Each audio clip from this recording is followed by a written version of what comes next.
കഴിഞ്ഞ കുറച്ച് ദിവസങ്ങളായി സാമൂഹ്യ മാധ്യമങ്ങളിൽ ചർച്ചയാണ് മമ്മൂട്ടിയുടെ പുഴു എന്ന സിനിമയുമായി ബന്ധപ്പെട്ട വിവാദങ്ങൾ. പറയേണ്ട കാര്യങ്ങൾ പറയുക, അതാണല്ലോ രാഷ്ട്രീയം എന്ന് പറയുന്നത്. അതെന്റെ രാഷ്ട്രീയ തന്ത്രം. അത് പറയാതിരുന്നത് കൊണ്ട് അല്ലെങ്കിൽ ഇതിന്നെല്ലാം ഒന്ന് മാറി നിന്ന് എന്താ പറ, എനിക്കറിയില്ല, എനിക്ക് മാത്രമായി സുഡാപ്പിയാകാതിരിക്കാം എന്ന് ദയവ് ചെയ്ത് ആരും ഒരു മമ്മൂക്കയും അത് വിചാരിക്കരുത്. മമ്മൂക്ക എത്ര മാറി നിന്നാലും ഞാൻ ഇവിടെ വന്ന് കിടന്ന ആളായതല്ല, ഞാൻ വന്നതേ ആളായിട്ടാണോ കുഞ്ഞു. ഞാൻ ഇതൊന്നുമില്ലേ എന്ന് എത്ര കുമ്പസരിച്ചാലും നിങ്ങളെല്ലാം സുഡാപ്പിയാകുന്ന ഒരു കാലം വരും. ബസ് കണ്ടക്ടർ എന്ന് പറയുന്ന സിനിമ നിങ്ങളൊക്കെ കണ്ടിട്ടില്ലേ? നീ നിന്നെ മാത്രം. എന്താ ബസ് കണ്ടക്ടർ എന്ന് പറയുന്ന സിനിമയിൽ നിങ്ങൾ ശ്രദ്ധിച്ചിട്ടുണ്ടോ? ബസ് കണ്ടക്ടർ എന്ന് പറയുന്ന സിനിമയിൽ കൃത്യമായിട്ടും മമ്മൂട്ടിയുടെ ഒരു ബന്ധു ഒരു ഹിന്ദു പെൺകുട്ടിയെ ഇഷ്ടപ്പെടുന്നു. അത്തരത്തിൽ ഇഷ്ടപ്പെട്ട് ആ പെൺകുട്ടി ഭാവന എന്ന് പറയുന്ന ഒരു ഭാവന എന്ന് പറയുന്ന സിനിമാ നടിയാണ് ആ കഥാപാത്രം. ബസ് കണ്ടക്ടർ എന്ന് പറയുന്ന സിനിമയിൽ ഈ പറയുന്ന മമ്മൂട്ടിയെ ഹിക്കയെ തേടി വരുന്ന ഒരു ബസിന്റെ മുതലാളിയും കണ്ടക്ടറുമായിട്ടുള്ള മമ്മൂട്ടി. ഇവൻ ഈ കേസ് കേട്ടൊക്കെ പേടിയാ, പീഡനാകൂന്ന് പേടിച്ച് ഇവൻ സ്വന്തം ഭാര്യയുടെ അടുത്ത് പോലും പോകാറില്ല. അങ്ങനെ ഈ മമ്മൂട്ടി ഹിന്ദുവായിട്ടുള്ള ആ പെൺകുട്ടിയെ കൈവിടാതെ പോറ്റുന്നു. ഈ തന്റെ ബന്ധുവായിട്ടുള്ള ആൾ ഈ കുട്ടിയെ പ്രേമിച്ച് അവരെ ബുദ്ധിമുട്ടിച്ച് അതല്ലെങ്കിൽ അവരെ മറ്റൊരു രീതിയിലേക്ക് തള്ളിവിടാതെ പോറ്റിക്കൊണ്ട് അത് യഥാർത്ഥ സ്നേഹമായി കാണിക്കുന്നു. എന്റെ പൊന്നുനായിട്ട് എന്നിട്ടോ ആ ഹിന്ദുവായിട്ടുള്ള ആ പെൺകുട്ടിയെ ഇവന് കെട്ടിച്ചു കൊടുക്കുന്ന രീതിയിലേക്ക് വലിയ മഹാമനസ്കനായി മാറുന്നു. അവിടെ തന്നെയാണ് എന്റെ കുട്ടിയെ ഇതാ ഈ ലവ് ജിഹാദിൽ പെടുത്തി കൊണ്ടുപോകുന്നെന്ന്. നീ എന്താടാ വിളിച്ചേ? പറഞ്ഞത് മുഴുവൻ കേട്ടാ? പിന്നെ ഞാനിത് പൊട്ടനാണെന്ന് വിചാരിച്ചോ? എന്തൊക്കെ പറഞ്ഞാലും ഇത്രയും നല്ല മനസ്സുള്ളൊരുത്തിനെ കൂട്ടുകാരനായി കിട്ടിയത് ദൈവാനുഗ്രഹം എന്നല്ലാതെ എന്ത് പറയാൻ. എന്നിട്ടോ ആ ഹിന്ദുവായിട്ടുള്ള ആ പെൺകുട്ടിയെ ഇവന് കെട്ടിച്ചു കൊടുക്കുന്ന രീതിയിലേക്ക് വലിയ മഹാമനസ്കനായി മാറുന്നു. അവിടെ തന്നെയാണ് എന്റെ കുട്ടിയെ ഇതാ ഈ ലവ് ജിഹാദിൽ പെടുത്തി കൊണ്ടുപോകുന്നെന്ന്. ഈ അറിവ് എവിടെ നിന്ന് കിട്ടി? പത്രത്തിൽ നിന്ന് അടിച്ചു മാറ്റിയതാ. ഈ ഉപ്പുമാങ്ങ പറഞ്ഞ പോലത്തെ മോന്നുണ്ടല്ലോ, നിലത്ത് പിടിച്ച് ഉറച്ചുകളയും. അപ്പൊ എല്ലാം പറഞ്ഞ പോലെ.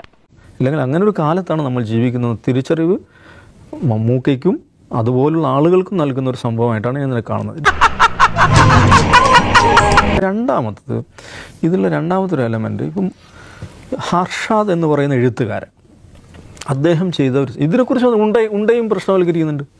അതൊന്നുമല്ല പ്രശ്നം. മുസ്ലിം ചെറുപ്പക്കാർ അല്ലെങ്കിൽ മുസ്ലിം ഐഡന്റിറ്റി അതിനെ കൺസീൽ ചെയ്യാൻ ശ്രമിക്കാത്ത അല്ലെങ്കിൽ മുസ്ലിം പ്രശ്നങ്ങളിൽ നിലപാട് പറയുന്ന ചെറുപ്പക്കാർ അവർ സിനിമയിലേക്ക് വന്നാൽ അല്ലെങ്കിൽ അവർ സിനിമയുമായി ബന്ധപ്പെട്ടാൽ അതിനെ ഞങ്ങൾ ഡിമണൈസ് ചെയ്യും. കണ്ടറിയണം കോശി, നിനക്കെന്താ സംഭവിക്കാതെ അതിനെ പൈശാചികവൽക്കരിച്ച് തകർക്കാൻ ശ്രമിക്കും. അത് സിനിമ ജിഹാദ് ആണ്.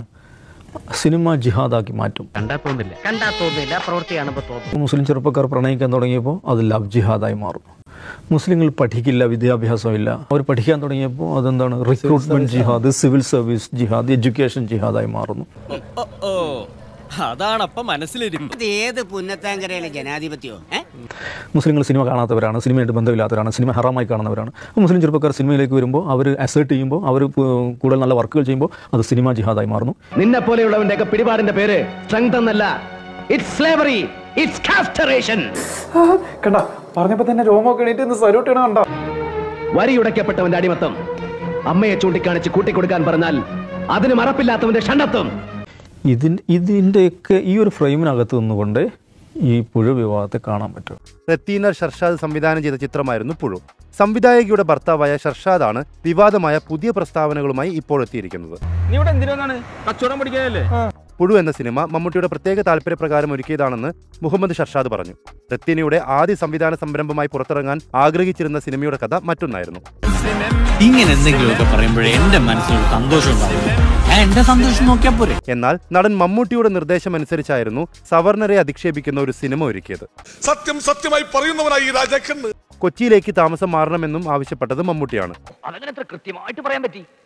അതായത് കടുത്ത ഇസ്ലാമികവാദിയും ഉണ്ട എന്ന മമ്മൂട്ടി ചിത്രത്തിന്റെ തിരക്കഥാകൃത്തുമായ അർഷാദ് അടക്കമുള്ളവർ ചേർന്ന് എഴുതിയ പുഴു എന്ന സിനിമയുടെ തിരക്കഥ റത്തീന സംവിധാനം ചെയ്യുകയായിരുന്നു എന്നാണ് മുഹമ്മദ് ഷർഷാദ് പറഞ്ഞത്. ഇതൊക്കെ ഐശ്വര്യമുള്ള ആരെങ്കിലും ചെയ്യേണ്ട കാര്യങ്ങളല്ലേ വിശംബര? ഐശ്വര്യത്തിന്റെ കാര്യം താൻ പറയണ്ടോ? കേട്ടു, ഇതൊരു വിളിച്ചു വെച്ചിട്ട് ഇടപാടായി പോയി. അത്രയ്ക്കായോ? എന്നാ നീ ഇവിടെ ഓപ്പറേറ്റ് ചെയ്ത് സിനിമ കളിക്കണ്ട, മനസ്സിലായോ? അത്യാവശ്യം ഓപ്പറേഷൻ ഒക്കെ എനിക്കറിയാം. ഈ കൂട്ടുകെട്ടിനൊപ്പം റത്തീന ചേർന്നതോടെ അത് തങ്ങളുടെ കുടുംബജീവിതത്തെയും തകർത്തുവെന്നും മുഹമ്മദ് ഷർഷാദ് തുറന്നു പറഞ്ഞിരുന്നു.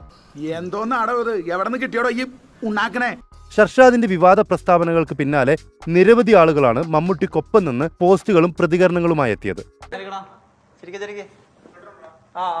ഇപ്പോൾ BJPയുടെ സംസ്ഥാന ഉപാധ്യക്ഷൻ AN രാധാകൃഷ്ണൻ മമ്മൂട്ടിയെ അനുകൂലിച്ച് ഫേസ്ബുക്ക് പോസ്റ്റുമായി എത്തിയിരിക്കുകയാണ്. ആള് ശുദ്ധ പാവ, ഉള്ളിൽ ഒന്നുമില്ല, അതാ ഇങ്ങനെ പൊങ്ങിക്കിടക്കണേ. കഴിഞ്ഞ 5 പതിറ്റാണ്ടുകളായി മലയാളി പൊതുസമൂഹത്തിന്റെ മുന്നിലെ തുറന്ന പുസ്തകമാണ് മമ്മൂട്ടി എന്ന മഹാനടൻ. നീ മല്ലയ്യയുടെ വീട്ടിൽ കയറി താമസിച്ചിട്ടും മല്ലയ്യയുടെ മനസ്സിൽ കയറി താമസിച്ചു ആ ഡോക്ടർ പെണ്ണായി പോയല്ലോ ഗൗരി. നായരും നമ്പൂതിരിയും നാടാരും ദളിതനും മുസൽമാനും ക്രിസ്ത്യാനിയും അങ്ങനെ കേരളത്തിന്റെ രാഷ്ട്രീയ സാമൂഹിക പശ്ചാത്തലത്തിൽ അടങ്ങുന്ന എല്ലാത്തരം കഥാപാത്രങ്ങളെയും അഭ്രപാളികളിൽ അവതരിപ്പിച്ച് വിസ്മയിപ്പിച്ചിട്ടുള്ള നടനാണ് അദ്ദേഹം. അതൊന്നും പക്ഷേ ഇവൻ അറിയില്ല. ഈ ഇട്ടിക്കണ്ടപ്പൻ ചിലത് അറിയണം. അങ്ങനെയുള്ള മമ്മൂട്ടിയെ പോലുള്ള കലാകാരനെ ഏതെങ്കിലും മതതീവ്ര ആശയങ്ങളും അജണ്ടകളുമായി സിനിമാ മേഖലയിൽ പ്രവർത്തിക്കുന്നവരുമായി കൂട്ടിക്കെട്ടേണ്ട ആവശ്യമില്ല.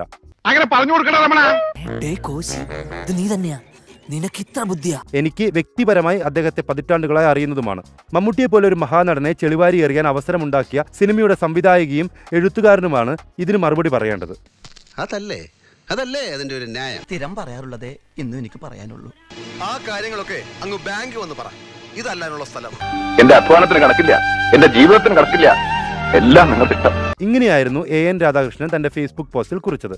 പക്ഷെ കുറിപ്പ് വന്നതിന് പിന്നാലെ പോസ്റ്റിന് താഴെ നിരവധി കമന്റുകളാണ് നിറയുന്നത്. ആളുകൾ കളിയാക്കി ചിരിക്കുക. മമ്മൂട്ടി അനുകൂല പോസ്റ്റിന് താഴെ AN രാധാകൃഷ്ണനെതിരെ സംസാരിച്ചുകൊണ്ട് നിരവധി കമന്റുകൾ വന്നുകൊണ്ടേയിരിക്കുന്നു. എന്തെങ്കിലും കിട്ടുന്നുണ്ടെങ്കിൽ വാങ്ങി നക്കിക്കോളൂ, വെളുപ്പിക്കാൻ വരണ്ട എന്ന് സുഭാഷ് VK എന്ന അക്കൗണ്ടിൽ നിന്ന് കമന്റ് വന്നു. വീട്ടിൽ വരുന്നവരോട് മര്യാദയ്ക്ക് പെരുമാറണം. ടീച്ചർ അതാ ഞങ്ങളെ പഠിപ്പിച്ചത്. തന്തയ്ക്കും തള്ളയ്ക്കും ഉണ്ടായ മാത്രം പോരാ. ഇവർക്കെല്ലാം എല്ലാറ്റിനും അജണ്ടയുണ്ട് എന്നാണ് CV ദേവൻ എന്ന അക്കൗണ്ടിൽ നിന്ന് വന്ന കമന്റ്. തന്റെ കുടുംബത്തോടെ തന്നെ വിശ്വ. അവിടെയും തീർന്നില്ല. മമ്മൂട്ടിയുടെ അഭിപ്രായം മമ്മൂട്ടി പറയണമെന്നും കമന്റുകൾ വരുന്നു. AN രാധാകൃഷ്ണൻ വയസ്സുകാലത്ത് നാറാൻ നിൽക്കരുത് എന്നാണ് ധന്യശ്രീ എന്ന അക്കൗണ്ടിൽ നിന്ന് വന്ന കമന്റ്. എന്നാണ് ഈശ്വര എന്റെ സർവീസ് നന്നാവുക? ഞാൻ നന്നാവാൻ വേണ്ടി ജീവൻ ഡോൺ കഴിക്കുന്നുണ്ട് ബോസ്. കമന്റുകൾ ഇത്തരത്തിൽ നിറയുമ്പോഴും മലയാളികളുടെ പ്രിയപ്പെട്ട, മലയാളികളെ അത്ഭുതപ്പെടുത്തുന്ന അഭിനയ പ്രതിഭയായ മമ്മൂട്ടിയുടെ പുതിയ ചിത്രത്തിനായുള്ള കാത്തിരിപ്പിലാണ് ആരാധകർ മുഴുവൻ. പക്ഷെ നിങ്ങൾക്ക്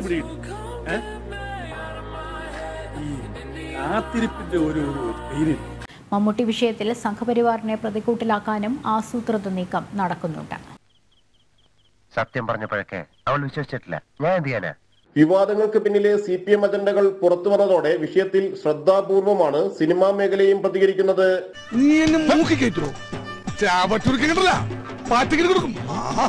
സിനിമയിൽ ഒരു കോക്കസ് ഉണ്ടെന്നും അതിന് വ്യക്തമായ അജണ്ടകളുണ്ടെന്നും ചില പ്രധാന നടന്മാരും മറ്റു സിനിമാ പ്രവർത്തകരുമാണ് ഇതിന് പിന്നിലെന്നുമുള്ള വെളിപ്പെടുത്തലിലെ വസ്തുതകൾ അങ്ങനെ തന്നെ നിൽക്കുമ്പോൾ സമാധാനപ്പെടേണ്ട മാപ്പിളെ, നമുക്ക് വഴി ഉണ്ടാക്കാം. എന്നിട്ട് സമാധാനിക്കാം. ഇയാൾക്ക് തനിനെ മനസ്സിലായിട്ടില്ല. ഇതിന് സംഘപരിവാർ വിരുദ്ധ രാഷ്ട്രീയ ചേരിയുടെ ഗൂഢതന്ത്രങ്ങളുടെ ഭാഗമാക്കുന്നതിനെ സിനിമാ ലോകവും തിരിച്ചറിയുന്നുണ്ട്.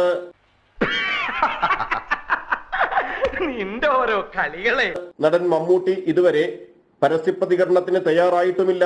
ചെങ്കോലും കിരീടവും മരിച്ചെറിഞ്ഞ മനുഷ്യർ ജീവിച്ച ഈ ലോകത്ത് നമ്മൾ എന്തിനാണ് ശപ്പന്മാരായിട്ടിരിക്കുന്നത്? വണ്ടി എടുക്ക്, നാനക്കെട്ടി പോയി 2 കഴിക്കണം. പോയിട്ട് ചില അത്യാവശ്യം ഉണ്ട്.